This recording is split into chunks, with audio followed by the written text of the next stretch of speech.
How to prepare for medical emergencies. That most people think they'll figure out what to do in a medical emergency when it actually happens, but that's not how it works, because when something goes wrong suddenly, unexpectedly, your ability to respond isn't based on what you know in theory. It's based on what you've already prepared, and for most people, that preparation simply isn't there, not because they don't care, but because emergencies feel distant, abstract, something that happens to someone else, until one day, it doesn't. A sudden cut that won't stop bleeding. A high fever late at night. A sharp pain that doesn't make sense, and in that moment, everything changes, because now, time matters, clarity matters, and most importantly access matters. What do you have available right now? Not what you could buy, not what you could look up. What's already there. This is where the gap becomes obvious. Because most people approach emergencies with a reactive mindset, they wait for the problem, and then try to solve it, but in medical situations, that delay creates friction. You lose time searching for supplies, you hesitate because you're unsure, you second-guess what to do next,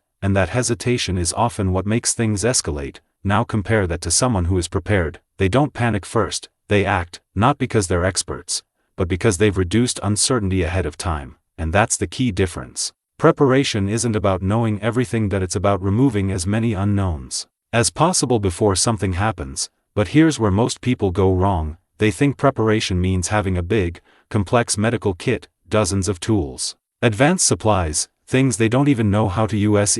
So they either overcomplicate it, or avoid it entirely. But real preparation looks very different. It's simpler, more focused, and far more practical, because in most home emergencies, you're not performing advanced procedures. You're doing something much more important. You're stabilizing the situation, stopping bleeding, managing pain, reducing risk of infection, monitoring symptoms, basic actions, but done early, they change outcomes, and this is where the structure starts to matter, because the real issue isn't lack of supplies. It's lack of clarity on what actually matters first. Most people don't think in priorities, they think in problems. What is this? What caused it? What's the exact diagnosis? But in an emergency, those questions can slow you down. The better question is, what can I do right now that helps more than it harms? That shift is subtle, but it changes how you prepare. Instead of collecting random items, you start building around functions. What do I need to control bleeding? What do I need to manage fever? What helps with pain? What reduces infection risk?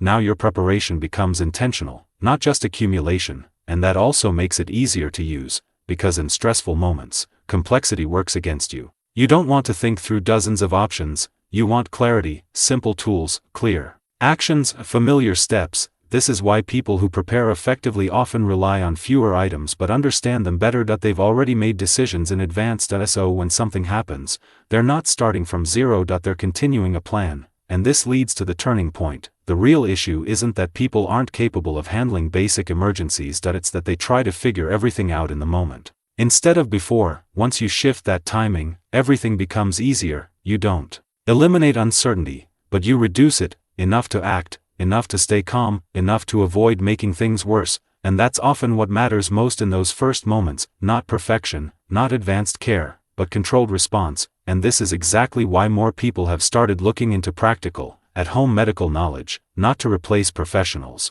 but to bridge the gap between nothing and help is on the way. Because in many situations, that gap is where outcomes are shaped. If you want a structured breakdown of how to prepare for these situations step by step, what actually matters, what to prioritize, and how to think through it, there's a practical guide linked in the description. And if this kind of content helps you feel more clear and prepared instead of reactive, you can subscribe for more videos that focus on understanding, not overwhelm, because when something happens, you won't rise to the moment. You'll fall back on what you prepared.